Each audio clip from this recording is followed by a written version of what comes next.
A Faculdade de Odontologia do campus de Araraquara é uma das unidades mais tradicionais da Unesp, fundada em 3 de fevereiro de 1923, no auge da cafeicultura paulista. Aos 91 anos, é uma das mais bem conceituadas do país.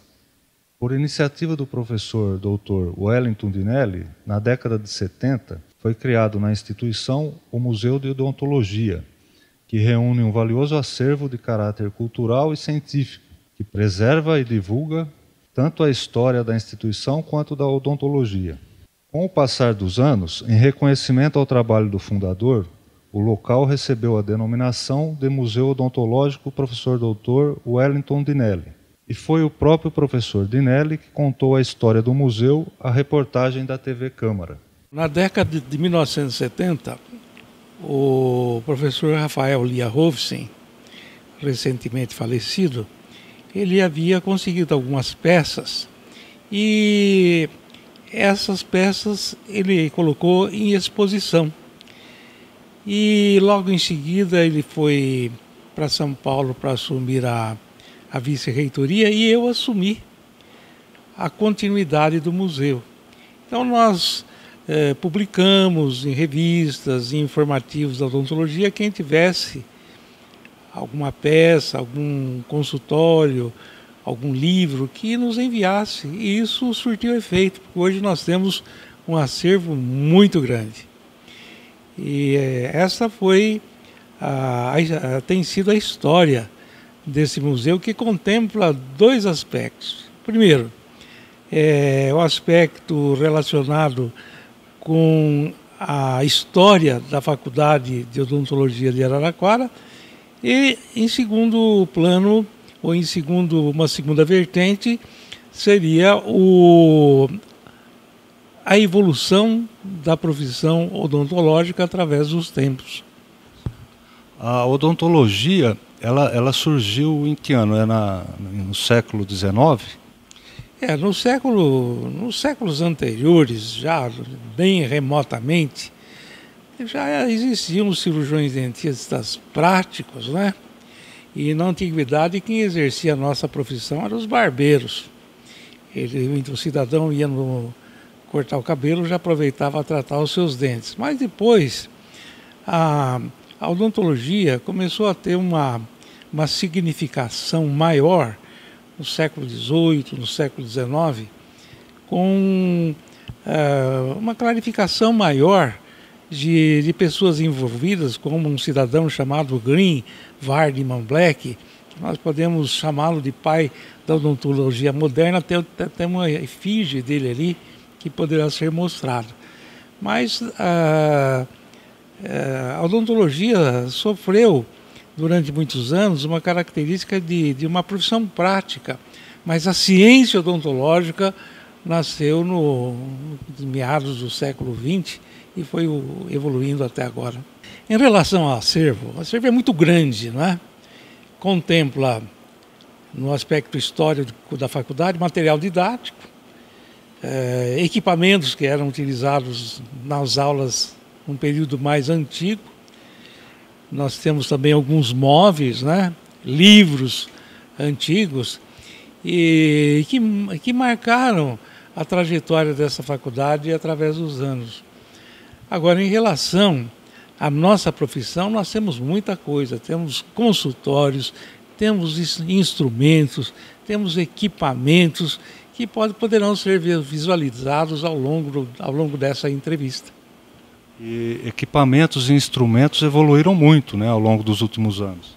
Muito. Eu posso citar os primórdios da odontologia. Existia um motorzinho que era acionado à mão, como se fosse uma mola sem fim. O cirurgião dentista segurava aquilo com uma mão e com a outra fazia girar a broca. Depois, passou-se a ter um motor de pedal. Na década de 1930 surgiu um motor elétrico. Depois, com a evolução, surgiu o alta rotação, o micromotor, que hoje são sofisticações da ciência aplicada à odontologia, ciência e tecnologia aplicada à odontologia, né? Depois de se aposentar pela Unesp, o professor Dinelli assumiu a coordenação do curso de odontologia do Centro Universitário de Araraquara, Uniara, onde trabalha atualmente. Mais do que ninguém, ele conhece o acervo do museu e destacou alguns equipamentos e instrumentos que mostram a evolução da odontologia, além de curiosidades.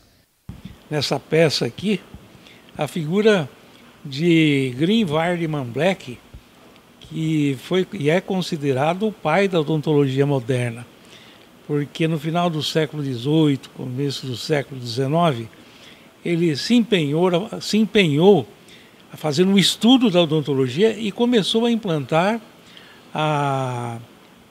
características científicas na odontologia existente até naquela época. E ele modernizou muitas coisas, formulou novos conceitos que até hoje são válidos na odontologia.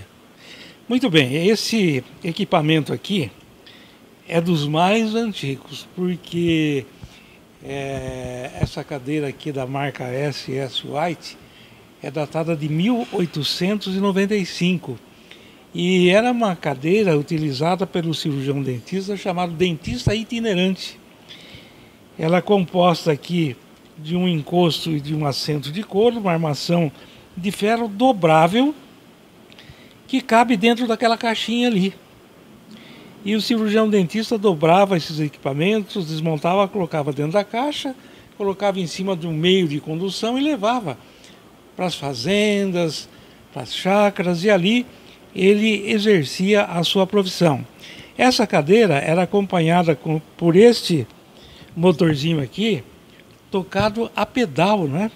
Em que o cirurgião dentista ia pedalando e ao mesmo tempo o instrumento ia girando e ele ia fazendo os seus preparos de cavitários e as suas respectivas restaurações.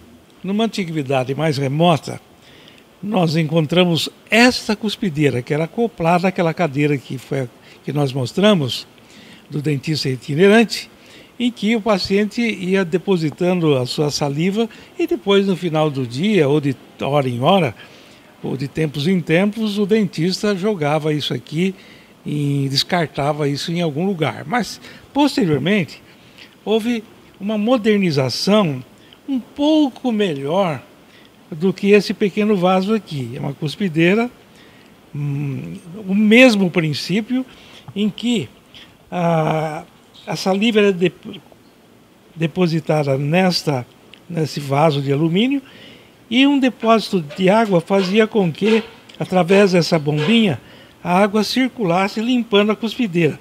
Mas, entretanto, esse conjunto de água de limpeza e saliva que era vertida da boca do paciente caía num recipiente que também o dentista, no final do seu dia de trabalho, tinha que descartar. O primeiro dispositivo para remover a lesão de cárie e tentar um preparo da cavidade é instrumento aqui. Manual. Isso era colocado na boca do paciente e a broca colocada aqui ia girando e ele ia removendo a lesão de cárie numa tentativa muito precária de realizar o trabalho, né? Posteriormente, então, vieram aqueles motorzinhos movidos a pedal. Motor de cordinha movido a eletricidade, né? Em que o motor, onde existe uma rodana acoplada, ia fazer com que o instrumento colocado na ponta desta caneta, o dispositivo, promovesse rotação. E esse motor elétrico foi usado durante muito tempo pelo cirurgião dentista nos laboratórios, nas clínicas e assim por diante. O grande problema que ele apresentava de desconforto era a possibilidade de corte desses instrumentos, que era pequena, e uma vibração muito grande, dando uma sensação de bastante desconforto para o paciente. Essa é a evolução dos instrumentos cortantes rotatórios. Mas vejam aqui. Numa fase mais avançada, aquele motor de cordinhas, motor elétrico, foi substituído por esse instrumento movido a ar. Então se eliminou as roldanas, foram eliminados também toda a parte elétrica, e esse instrumento foi exclusivamente movido a ar. E até se deu naquela época, era eficiente. Era mais eficiente que o motor a cordinhas. O único inconveniente é que no final essa peça era bastante pesada e no final do dia o cirurgião dentista estava com a sua mão cansada de tanto segurar isto aqui. Mais recentemente, digo, na década final da década de 1960, 1970, começaram novas aprimorações, as coisas foram se aprimorando, se modernizando, e esses instrumentos foram substituídos por este instrumento também movido a ar, chamado micromotor. E esse instrumento perdura até hoje, para a remoção de tecidos moles da estrutura dental. Para a remoção, para o corte do esmalte principalmente, surgiram os aparelhos de alta rotação, que giram a 300, 400 mil rotações por minuto, com uma eficiência de corte muito grande, mas gerando calor. O que precisa durante o corte é ter que esse instrumento seja acompanhado de uma eficiente refrigeração. Esta foi a evolução dos instrumentos e dos equipamentos rotatórios. Houve uma modernização também nas brocas, nas pontas, né, em que elas se tornaram mais eficientes. Por exemplo, a presença das pontas diamantadas, dos instrumentos de aço mais duros, com maior eficiência de corte também. Tanto este brocar, como esse aqui, brocarete, foram instrumentos que marcaram a revolução odontológica no final da década de 50 e início da década de 60. Porque esses foram os primeiros equipamentos fabricados no Brasil de instrumentos de corte, de dispositivos, canetas e dispositivos para corte da estrutura dental em alta rotação. Eu tive a oportunidade de trabalhar com esses instrumentos no meu consultório e mesmo aqui na faculdade, que eram na época bons instrumentos e que marcaram essa fase de transição. Depois disso, houve ainda uma modernização ainda maior desses equipamentos que aí existem. Esse estojo aí era na década de 30, 40, num passado mais remoto, era utilizado em prótese. E esse instrumento aqui era chamado estampador de coroas metálicas. Então, cada um desses pequenos bloquinhos que aqui estão fabricados em aço, eles estavam relacionados com a forma dos dentes, o diâmetro dos dentes, tamanho maior ou menor, e o dentista escolhia um dente, um desse modelinho aí, um desse padrão, né, compatível com o dente que ele estava fazendo a prótese. Ele media, através de um araminho, media o seu diâmetro, chamado dentímetro, e escolhia isso, e com uma lâmina metálica ele estampava essa coroa nesse instrumento, pegava essa forma e era cimentado no dente. Esse dispositivo aqui é um dispositivo muito interessante e merece ser destacado. Nos primórdios da odontologia não existiam ainda as resinas acrílicas ativadas termicamente para se confeccionar as bases das dentaduras. Então essa era tipo de uma panela de pressão em que se utilizava para polimerizar um material semelhante à borracha, chamado vulcanite. E as dentaduras, então, naquela época mais remota, eram feitas de vulcanite. E dois detalhes aqui chamam muito a nossa atenção.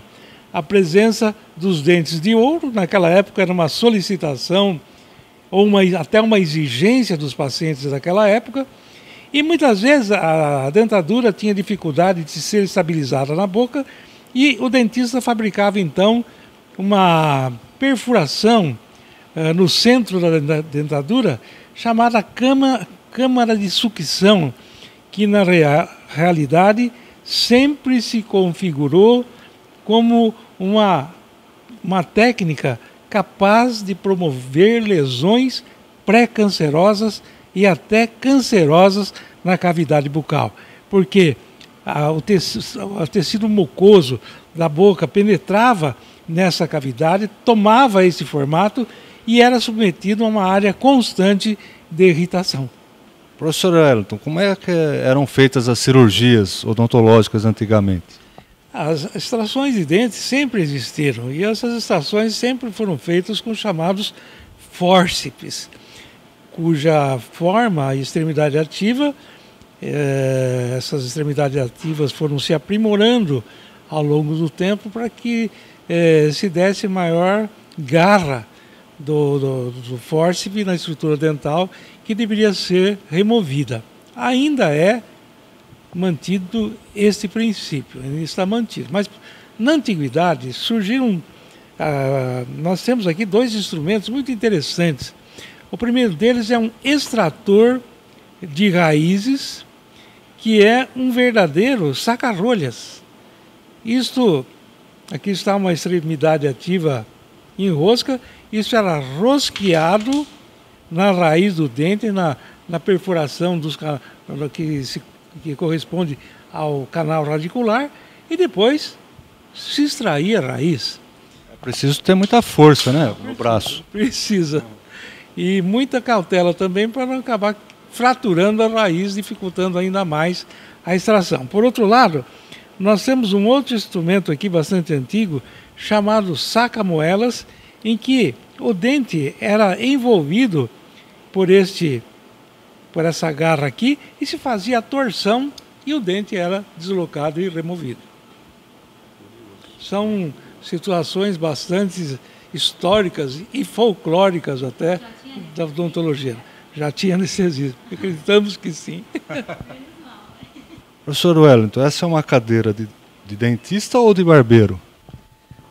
Olha, essa cadeira aqui, eu imagino que não tenha sido fabricado com uma destinação para ser cadeira de consultório odontológico, mas por força de circunstâncias em algum lugar, essa cadeira serviu durante muito tempo para a atividade odontológica numa escola pública. E quando essa escola pública recebeu um consultório mais moderno, essa cadeira foi doada para nós e dito que ela foi muito útil naquela escola para o atendimento odontológico das crianças. Atualmente, o museu é coordenado pelo professor doutor Fábio Berbert, que nos falou sobre o fundador e os desafios para manter o museu vivo. Quando a gente teve a oportunidade de assumir a coordenação desse projeto de extensão, que ele vem já de anos trocando o coordenador cada 2 anos, a gente teve há uns 3 anos aproximadamente a oportunidade de estar assumindo esse museu e a partir daí, a primeira ideia que me veio à mente é entrar em contato com quem, com carinho, com amor, começou a juntar as peças que foram surgindo e deu início a esse acervo maravilhoso que nós temos hoje aqui, que é o professor Wellington Dinelli. Então, a partir desse momento, junto com o professor Lia Hofsen, também que teve sua participação, o professor Wellington ele foi arrumando uma localidade, montando esse acervo com carinho, com amor, sempre procurando colocar determinada peça num determinado local, de modo que fosse organizando de acordo com a passagem daquele material na história da odontologia.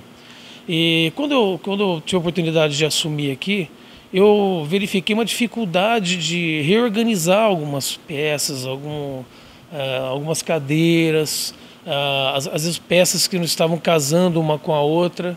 E eu fico muito agradecido pela oportunidade, inclusive até do dia de hoje, ele está aqui disposto a estar com a gente nesse momento dessa entrevista, porque na verdade ele é a alma desse museu. E a gente fica muito contente, eu, Luiz Fernando, que é o nosso também estagiário no museu, a gente fica muito alegre em poder desfrutar desse contato com o professor Wellington, porque a gente vê a alegria e o amor que ele tem por cada peça desse museu. E a gente aprendendo também, a gente adquire esse amor. E a gente gostaria que isso se propagasse por muitos anos ainda pela frente. E não deixa de ser a nossa preocupação. Porque será que daqui a uns anos, quem olhar para uma peça de 40, 50, 60 anos, vai ver com o mesmo amor que a gente conseguiu adquirir em ver e interpretar, identificar e procurar passar para frente essa informação que cada peça tem? Então, é realmente uma preocupação nossa que a gente está tentando se preparar para um futuro próximo. Uma das medidas que a gente está procurando tomar é a informatização desse conteúdo, né? Tornando acessível até na web o acervo para quem quiser conhecer a longa distância e às vezes despertar a vontade de vir conhecer pessoalmente. E nesse processo todo a gente tem fotografado, tem feito a identificação, o professor Wellington tem sido fundamental nisso, nesse processo. Estamos ainda, acho que nem na metade desses trabalhos ainda. Essa é uma parte que eu acho que vai ser muito interessante, porque ela tende a eternizar esse acervo. Seja o que acontecer com ele fisicamente daqui a um tempo, nós vamos poder contar com ele, né, em forma digital, para poder as pessoas até estudarem alguma peça e ter alguma informação que o professor Wellington está sendo fundamental em colocar descrito em cada peça que a gente está fotografando e colocando nesse acervo digital. Por outro lado, aqui mesmo, eu vendo até o momento da entrevista e olhando, eu comentei com o Luiz Fernando. Luiz Fernando, que vitória bacana que nós estamos tendo aqui, porque a organização está começando a aparecer. A gente vê que o acervo está muito mais organizado, ele está muito mais apresentável do que um tempo atrás ele estava, né? E eu gostaria também de agradecer o apoio da diretoria da faculdade. A professora Andréia Montandon, né, tem sido fundamental também, nos ajudado nesse processo também, junto com a manutenção da faculdade. Isso tem trazido também um estímulo a mais para a gente conseguir reorganizar e adquirir algumas peças que sejam novidades e conseguir encaixar no devido local nesse acervo, apesar das condições de estrutura pequena hoje porque temos no acervo, mas eu creio que esse é o caminho e nós estamos conseguindo cumprir nossa missão. Durante a entrevista, a gente percebeu que tinha alguns calouros visitando aqui, calouros da própria faculdade e tal. O museu também tem uma função didática, além do público em geral, entre os alunos, né? Sem dúvida, e a gente vê muito que na semana de recepção dos calouros aqui na faculdade, além dos calouros, vêm os familiares dos calouros. E eles procuram conhecer a faculdade, dentro do que tem a faculdade se mostrado para a família e para o próprio calouro. O museu ele tem sido de grande procura e desperta interesse de demais familiares. Muitas vezes chegam e comentam que ouviu falar que tem alguma coisinha bacana da época antiga. Já ocorreu de também cirurgião dentista aposentado há muitos anos querer rever alguma coisa, e às vezes vê que ele pode ter alguma coisinha guardada, ele quer acrescentar também, mas a difusão cultural e de informação que eu acho que é muito importante nesse processo, né? Isso desperta que outros venham de longe conhecer o museu, e essa difusão de informação para a gente eu acho que é fundamental, né? Vai difundir a história da nossa odontologia. Quando o calouro chega também, ele vendo as condições rudimentares de trabalho da época, ele vê que hoje ele tem uma condição melhor de trabalho, então ele pode usufruir um pouco mais dessas condições e ele não tem muito o que reclamar olhando para trás, né? Em termos de domínios de técnica e muita coisa que norteia esse processo de um tratamento, simples tratamento odontológico. Então eu vejo que quando o calouro vê tudo isso e ele chega para atender um paciente nos dias de hoje, ele se sente estimulado também, porque ele vê que tudo está um pouco mais facilitado para ele, né? Acho que isso também é muito importante. O museu cumpre seus objetivos históricos, culturais e de pesquisa, tendo recebido visitantes do país e do exterior. O aluno do 5º ano do curso de odontologia, Luiz Fernando, estagiário do museu, é o responsável por receber os visitantes e comenta sobre o trabalho que realiza na divulgação do conhecimento. Bom, eu ingressei aqui já tem 2 anos, né? Estou no 3º ano como estagiário aqui no museu, juntamente com o professor Fábio e a ajuda muito importante do professor Wellington Dinelli, né? E, bom, é muito gratificante participar, ver a história tanto da faculdade como da odontologia, né? Que evoluiu muito. Tem muitos instrumentos muito curiosos, né? Que você vê que o pessoal vem e sempre pergunta sobre equipe. Nossa, mas realmente era assim, né? Que medo que era antigamente, como hoje é tão evoluído, né? É muito gratificante participar disso, né? E poder ajudar na história como eu falei, tanto da odontologia como da faculdade. O museu fica localizado à Rua Humaitá, 1680, Centro. Horário de visita sob consulta. Fone 3301-6312 ou pela internet www.foar.unesp.br/biblioteca/museus. E-mail fberbert@foar.unesp.br.